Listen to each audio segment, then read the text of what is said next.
It's time to get philosophical.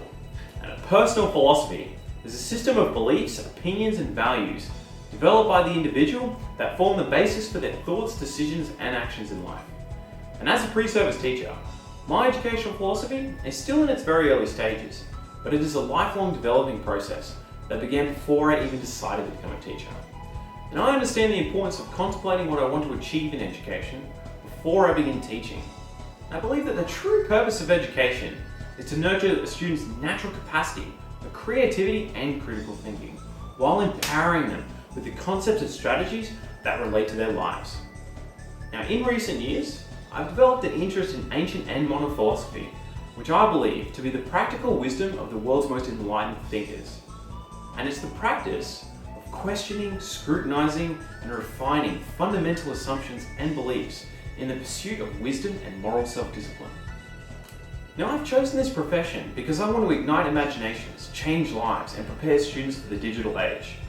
I plan to accomplish these goals through a student-centered pedagogy that promotes independent problem solving as well as collaborative thinking. I have a constructivist philosophical viewpoint when it comes to education, and I completely agree with Jean Piaget on the basis that knowledge is not passively received, rather, knowledge is actively created and invented by students. And while the theory of constructivism was founded by Piaget in the 20th century, the fundamental concept behind the theory can be traced back as far as Socrates in ancient Greece, when he states that education is the kindling of a flame, not the filling of a vessel. My lesson plans will include many open-minded questions that facilitate thoughtful classroom discussion and an opportunity to explore differing strategies when solving problems.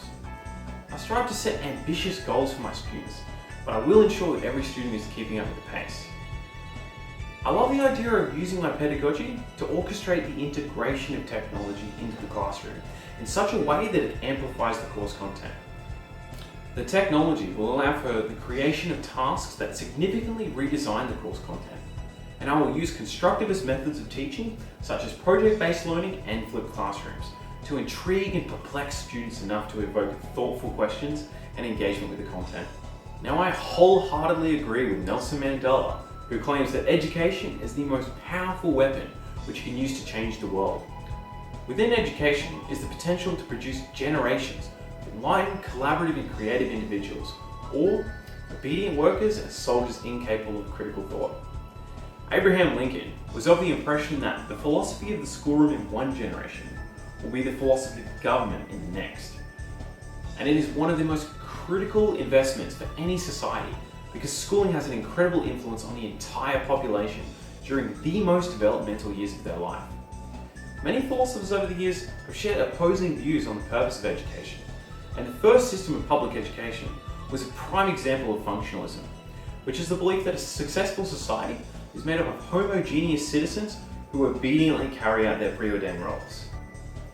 This schooling system was influenced by the Prussian philosopher Johann Gottlieb Frecht, who believed that the schools must fashion a person and fashion him in such a way that he simply cannot will otherwise than what you wish him to will.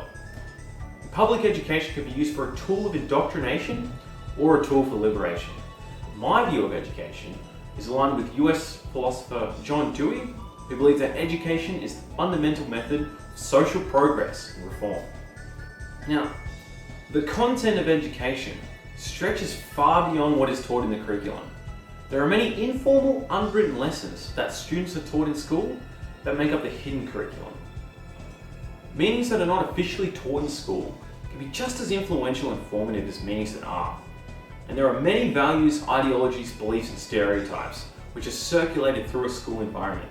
And as a teacher, I need to be aware of these meanings and ensure that my philosophy is explicit so I can make conscious and rational decisions that are fair to my students.